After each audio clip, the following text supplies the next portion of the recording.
I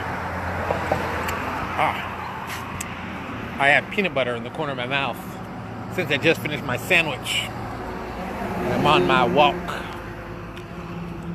So, hey everybody, it's Louis Porter Jr. and I'm coming to you live from lovely Fort Lauderdale, Florida, where I have the storm clouds. It looks like they're right above me, and I think it's going to open up on me and drown me if I'm lucky. So, hey everybody, what's going on? Alright, so today we're going to talk about a couple things. Of course, today's title should tell you, I'm just doing some research, looking at some numbers. So I said, hey, let's talk about today. I'll also talk about some more fun stuff going on in personal life and some of the stuff that we're going to be doing. So I guess let's start with the non-business startup business book. So I've been wanting for a while to do just talking about how we do this business, how I make it more successful. And I've been talking to some people I know, some consultants I know, and they've been driving me crazy. If you did not know, I am not a big fan of consultants. I think consultants are dumb. I think anyone who pays for a consultant is kind of stupid.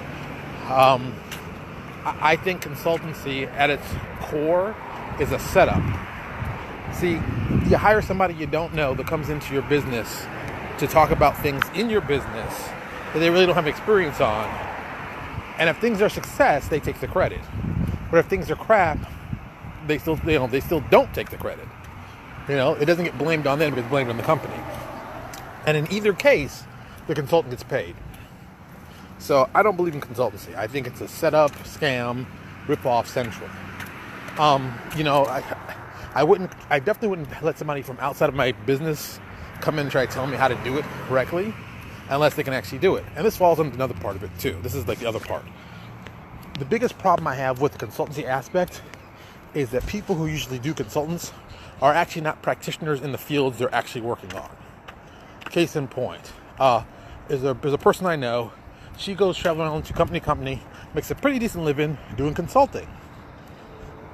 But if you asked her, has she actually worked in the business that she's consulting on? Of course not. Has she worked in the field?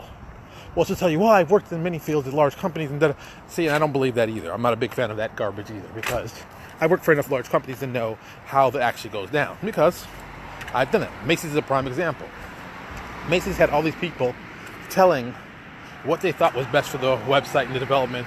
And we're talking about several different people with all their own personal agendas. And then you got me, the guy actually developing the website from the ground floor up and looking at it from behind the scenes, understanding how it actually works and how it should go out. I just did that kind of stuff. Now, once again, if you're going to hire me to do web design, yeah, I can show you, here's the stuff I've done, here's the work that's related to it, here's the stuff that goes on, here's what goes on, here's the marketing part to it, this is why we did this. There's other factors I can show you that are directly related to what I've done. And on top of that, truck coming. And on top of that, I've actually sold stuff. Actually sold products. And not like sold like, I work for a company and did it. No, I've sold products with my hands on the product, selling to people. I've been an actual practitioner of selling. So when people tell me about what selling should be like and stuff like that, the first question I got to ask them is, what have you sold?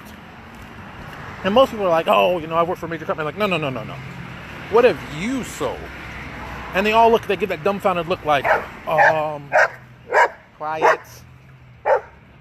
They get that really dumbfounded look of, because they don't sell. They're not sellers. They don't specialize in selling. They specialize in telling you what could work, possibly could not work. And here's the best part. If I was a consultant, this is what I would do. I would give 100%, even better. I give 110% money back guarantee. If you're good, you don't have anything to worry about. Because people are going to come and say, wow, you know what you're talking about? You made our business some money. If you're full of garbage, you're going to say whatever, take that check and run. And burn bridges. Because let's be honest, there's enough large companies that will have dumb people in them. They'll come in, do something stupid like this, and then pay this person. And that's the other part. Most of the stuff that's learned from consultants, you can learn from your own people that work there if you actually talk to them and trust their abilities. Most large companies don't. They want you to be very, very, we don't trust you because you don't know the product well. You're too close to the product, as they would describe it. You know where this kind of always makes me laugh when they think this mentality? It's like they never think this way with doctors. You know, doctors who get called on for being consultants are other doctors. You don't get a graphic designer coming in to a doctor saying, this is how I would handle it. No, you get another professional in the field of specialty to work on it. But that doesn't happen in business. Business guys hire guys that sound great on paper, but they don't actually know anything about them. You know, it's like, oh, they have a consultancy. They can help us. Well, you know, we need to get a consultant here. Why not just talk to the people who work on the product? Well, they don't know what they're doing. What do you mean they don't know what they're doing? They work on this thing, 40 hours a week times 52 weeks or 50 weeks. You think they don't know the product? I mean, that's 2,000 hours a year you spend on something. After 2,000 hours working on something, I'm pretty sure you got a pretty good grasp. It's like, what is it, like 10,000 hours they say to make you an expert in something? So some of these people might know what they're doing, but that doesn't happen. People get into this whole consultancy thing. It's like if you want to see a great show, House of Lies, which was on HBO or Showtime, I can't remember, talks about consultants. And I always thought watching that show made me laugh because I'm sure this is probably exactly how it is. So I think it's hilarious. So that's the thing. And this flips back to, if you do the work yourself and you work on it yourself and you understand the project, you can't be surprised when people suggest dumb things. Having worked in this industry long enough, I know what things work, I know what things don't work, but I'm willing to try things that may not work because they might have something different this time. But that being said, I can point at my failures and say, this is where I failed, this is where I failed, this is where I failed. Most people don't want to do that. I have no problem. I failed. Hell, I constantly fail. I keep failing. But if I can keep coming back each time after each failure getting better, you only get better and better. That's all you got to do is keep coming back. Most people don't want to admit they've done failures. Most people don't want to go, I can't do that. Admit your failures, accept them, and move on. And you're good to go. That's really 90%. Accept, move on, you're good to go. All right, so this 10%. I know you're like, so what's this 10% we're talking about? All right. So the margins is an important thing. I didn't really, I say this over and over, but I really didn't get this until I started watching TV shows like The Profit, Bar Rescue. They're great shows. They're great business shows. You may not care. Some people are like, well, I don't care about those shows. They don't mean anything. Well, they don't have to care about, but the information you're getting is actually quite impressive. Like usually there's a section when you're watching the shows, they'll tell you about the shows and the environment. They'll tell you, okay, this product is selling for X amount. It's, if they sold it for Y, for this different reason, they make this much more money. And these shows usually give you a great perspective of like how they can cut their costs and increase their revenue. Because that's really the only thing you got to do. Cut your costs, increase your revenue. Once you do those two things, you'll start doing better as a business. One of the big ways that I think is the best way is that you got to figure out, what's your product worth. What's your product worth? Or even better, I'll use RPG Now as a point of reference. So when I go to RPG Now, no matter what I sell there, they take 35%. That's their cut. That's their cost. If I was exclusive with them, which I would never be exclusive with anybody, remember, because if something happens to them, your entire company goes under. That's why you should never be exclusive. They get the extra 5%. You pay them 35%. You take the rest. But here's the thing. If you could do something like maybe get back 10%, just about 10% of what you sold, that could be huge for you. Once again, suppose you sell $1,000 a month. That's an extra $100. That's an extra $100 that you didn't have to do anything for. It's that margin that's kind of important. So, what I always suggest for people to do, that some have done and some have not, which I still understand people who have not done this. I just think you're dumb. I can't figure out why you're this stupid. It's easy. You should go to RPG Now or any place that you sell. Find out if they have an affiliate program. If they have an affiliate program, you should direct sales to the affiliate program. RPG Now has one. One Bookshelf has one. I am part of it. And anything I sell through my affiliate program, I gain 10% on. Now, a lot of you are thinking like, oh, that's great. You sell your own products, you get an extra 10%. No, I think you misheard me. See, people have not picked this fence up yet. Wow. But as I stated, you get 10% for whatever you sell on your affiliate site. So, I can sell products for me, I can sell products for anybody, or for Owen, for the guys over at Storm Bunny, Legendary Games. It doesn't matter. If they sell it and buy it from my affiliate program, I get 10% of the sale back to me.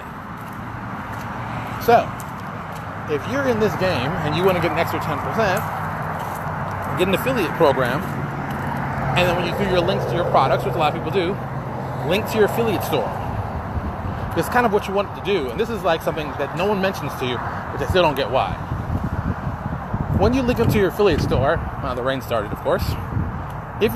When you link them to your affiliate store, they may see your product and they may not buy your product. Or they may search for another product on there that they might see of interest and buy it there. While it may not be your product, doesn't matter. You get 10% of the sale. So think about that. You know friends who have products coming out. Let's say Legendary Games. Legendary Games is a great product coming out. I see it's great. I think it's cool. I'll promote it. I'll put it on my site saying, hey man, come check this out from our friends. It's a good product. It should be good. Boom. And then you send the link. But the link I'm sending is the affiliate link that goes back to my affiliate store. So I can earn that 10% of selling their stuff. Legendary Games gets their money.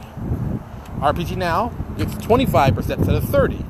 That other 10% comes back to me. Now, you keep doing this over and over and over and over, you can get to a point where you're generating decent money doing this.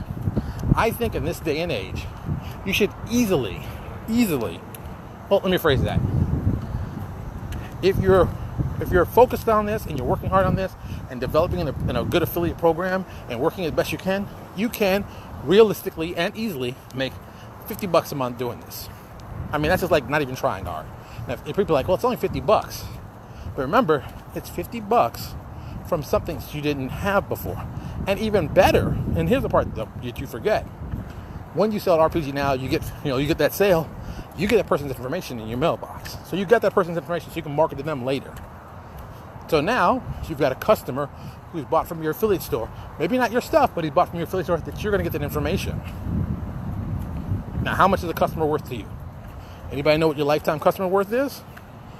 This is a high-end business question, so most people don't know. But I'm going to assume the person who's buying from me, who's interested and bought, he's going to spend probably in a lifetime maybe anywhere between 20, I'd say 35, $40. And the more these guys you get, the more money you'll make. And even better, once again, they may buy from somebody else, but make sure the affiliate percentage comes back to you. Because that's money you can definitely make every time, and you don't have to do any extra work for it. People are like, wow, I never thought about it that. Yeah, that's right, 10%. So, that 10%, if you're really hustling and doing well, so I told you $50. Let's say you make $120. Let's go crazy. Let's say you make $200 a month on affiliate program. Just $200 a month.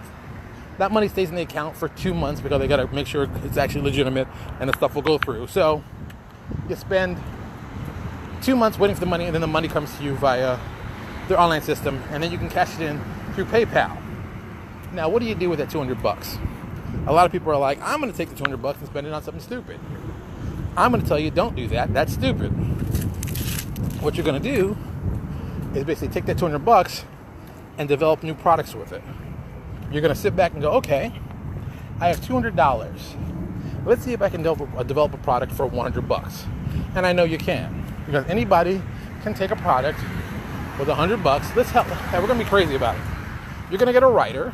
You're going to pay the writer 2 cents a word. You get a writer to write 5,000 words, 2 cents a word. That's $100. Booyah. Got a product. 5,000 words. So that comes to be like 7-8 pages long. You add art to it. You buy stock art. You can buy some rather cheap, like mine. You can spend it for less than $10. Hell, you buy 5 of my image portfolios. That'll run you about $50. So there's $100 right there that you got a product made that you actually didn't pay for. Your affiliate stuff paid for. So the second it sells, the moment it sells, it is pure profits. All right, think about that again. The affiliate money was money that was coming in because you just happened to sell that way. Don't think of it as income. Think of it as money that just happened to pop in your lap. You then take that money, make products with it, $100, like I said, make a product, boom, you put it out, you start selling, it starts making you money. And you keep repeating that. If you do it really well, and you get to that point, you can release 2 products like this per month on addition to what you might be doing. And then as always, refer them back to the affiliate side. And you keep blending this over and over and over, and the income becomes more and more. And that's just like 10% of the money. That's it, 10%. Is it crazy? No. Is it difficult to do? No. But most people don't do it. Most people talk about it. Oh, I need to make more money. I'm not making enough money in this industry. Have you signed up for an affiliate program? Well, no. How about this? And this is one I'm guilty of, so I'll tell you this. You're not selling in enough places. You're not. You're not selling in enough places. I sell in, 4 different places. I sell RPG Now, Paizo, D20 PFSRD, and Steve Jackson. That's right. Steve Jackson sends me a check like once every 3 months. Steve Jackson is old stuff. If it sells, it doesn't sell, I don't care. I'm not a real big deal about that. That's something behind me. D20 PFSRD, I should sell more there. But I don't like their interface for putting in the books. That has been a problem for mine for day one. I don't like it. It can upset me. And if I'm upset, I'm not going to be thinking about it. I'm like, the time it takes me to do it, I'll just focus on these other ones, which is actually bad for business. Don't let it fool you. That's bad of me for business. You should be not doing that. You should be selling it there. On this case, don't be like me. Be smarter than me. Go out, sell the stuff. It's a much better thing to do. You should focus on doing that. I did that wrong. You should not be. You should be doing it much better than me. That being said, Paizo can sell anywhere between, I say 10 to 20% of what I'd sell at RPG Now, one bookshop. So, think about it from my point of view. I sell, like I said, let's say, for easy math, I sell $100 at drive-thru. That means Paizo, I get another $20. That's 20%. But as a publisher, I'm only really focused on RPG Now because that's the one that's been selling forever. The Paizo money is extra money. Anything else is extra money to me. Suppose I get an extra, altogether it's an extra 40%, so $40. Plus, don't forget, RPG Now, I'm also trying to get that 10% for selling with the affiliate. So now, I've got a system in place that brings me in 50% of what I would do on the main site. An extra 50% of your income, that's not a bad deal. Now, everyone doesn't follow the same plan. I've been doing it a long time, so mine fits very specifically for me. But you don't have to do that. You could focus on selling on RPG Now and Paizo and D20, DM's Guild. I'm not a big fan of DM's Guild since they take 50%. But once again, DM's Guild, see if they got affiliate program. See if you can do the same thing over. If you can do the same thing over, now instead of 50%, you get 60%. That's 10% more. Is it worth it? We've already talked about this. So that's how you have to do it. That 10% could be amazing long-term financial goals for you. Now, here's something that people also don't forget. The more you sell, the more you're going to do better, the more people will come around and see you. It's just because you'll have more money. See, and that's the thing. You don't get a lot of... It's hard to be big in the industry if you don't sell. And for you to sell, you have to be out there being seen. You also have to have income coming in because no one can indefinitely just toss money at this and not sell well. And then you gotta also find different areas to sell it. Like me, I sell PDF stuff specifically for RPGs, but I also sell stock art. I also sell layout. I sell information, my knowledge, I like this kind of stuff. You've got to find divergent sources of income. And remember, they don't have to bring you in tens and tens of thousands of dollars. As long as they give you a good trickle of stream, boom. And make sure you don't have to work any harder or do things even crazier. You can keep building that income. And that's all we want to do is build income. Always build income. Like I said, it's not for everybody and not everybody's going to do it. But if you do it right, this could be the thing that says, you can say, hey, I don't have to work a second job anymore. Or even better, if it works out really well, I don't have to work my first job. This thing could be my first job. Like I said, I know what my number is for me to cash out here. to leave doing my regular job. I already know what my number is per month. Now, am I close to that number? No. Is that number like high? It's all relative.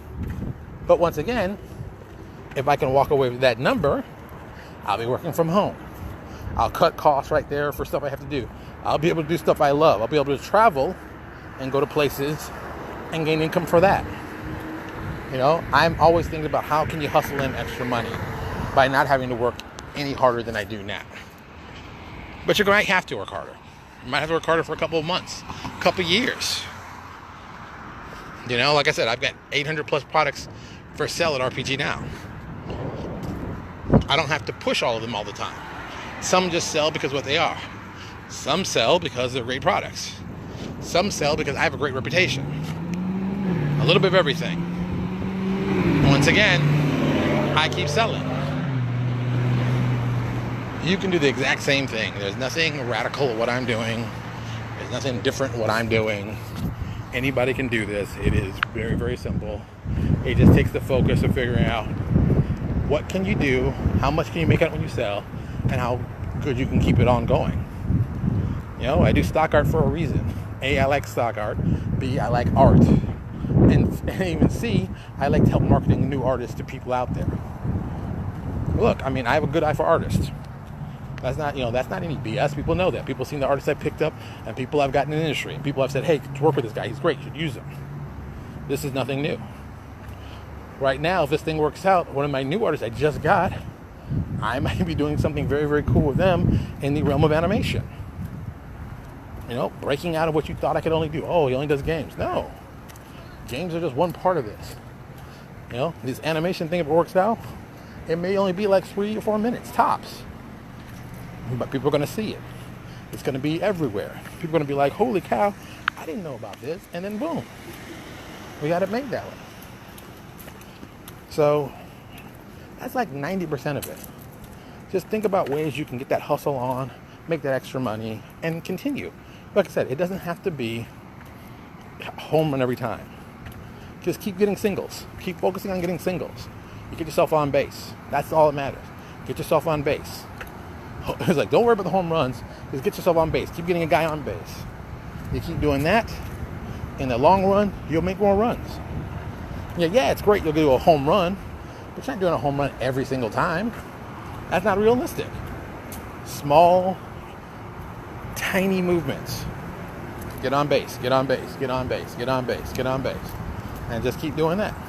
Yeah, you're going to strike out sometimes. Yeah, you're going to foul out. Sometimes you're going to have some issues. But all your plan should be is get a man on base.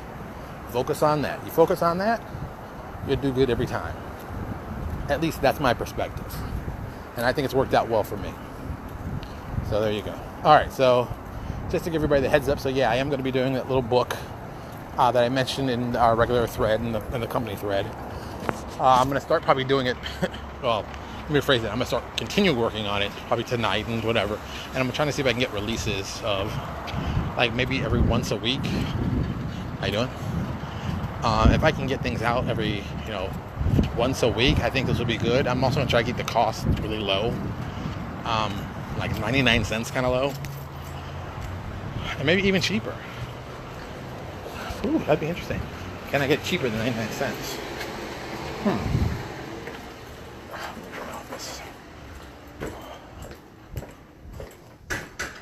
So yeah, I mean, I said maybe 49 cents a piece?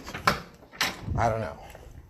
Whatever it is, it might be small, and maybe I'll sell it directly.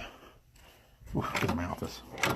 Maybe I'll sell it directly at my website, and maybe not that much at RPG Now, or vice versa. Whatever, we'll see. We're gonna see what works best, and I'm gonna try out what works best.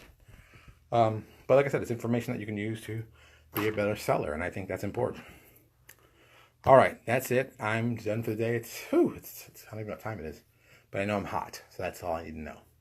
So thank you so much for watching, everybody. Thank you for enjoying this. I hope you got some good information. Wednesday, of course, we'll have some more information about artists and stuff like that, and also we'll be talking probably about Gen Con, since everybody's going, and fun stuff. And I want to make sure you got it at a good price point. $1 isn't much. Yeah, Ben, $1 isn't much, but you'd be surprised how some people gripe about $1. I'll tell you, this is a quick story. I'll tell this before I get off. We just released our new stock armada. We have a fantasy-based ship. There are 8 ships, and these are huge ships. I think the largest one is 8 inches wide by 33 inches long. That's how big the image is. I mean, it's a huge image. And there's like 2 of these. And we have 8 pieces of art, 8 pieces of ship art that you can use. I put $19 on that. Well, $19.99, $20. $20 for 8 pieces of art. And what's one dude said, oh, that's so expensive. And I just looked to him. I was like, you know, dude, a regular cartographer to do something like this is a couple $100. We're getting you 8 boats for $20.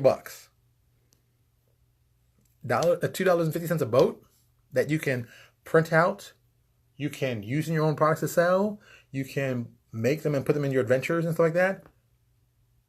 That's too much. So, you know, it's. I just looked and said, okay, man, you know, and then to be even nicer, he said, you know, because I'm sure some people are like, oh, I don't know if it's any good. I don't know if I want to try it out. We gave away one of the boats for free. We gave away one of the smaller boats for free as a PDF that you can check it out and look at it and see if you like it. Now, that one I made, pay what you want. I wanted to see what the response would be. Last time I checked, I think 3 people had bought it, and I think 3 people had given us all together, I think it was like $4.22, something crazy like that, you know. So, you know, people always complain about price. If it's not free, they'll complain about it being free. That's not free enough. So there you go. I just shake my head. I think, you know, if you're a publisher and you're going to be wanting to do boat stuff with pirates, how could you not turn this down? And I just talked to the artist on this. We're going to be doing an elven ship. Oh, sorry, elven ships, plural, and orc ships, plural, and put them, you know, in similar packs. So see how cool that could be. I think it's smart. If you're looking to do ships and you want to put ships in your game, well, there aren't many people doing cartography that cheap for ships because they're very expensive and it's very, very unique. And we've got somebody who's very interested, looking to sell his art, looking to expand, and it works great for everybody. I don't know. All right, that's it. I'm getting out of here. I got stuff to do. You all have a good day. Think about what I told you and think about maybe some stuff you want to try in the future. Just good thoughts. Yeah, you're right. Yeah, Ben's right. I'll talk to you all later.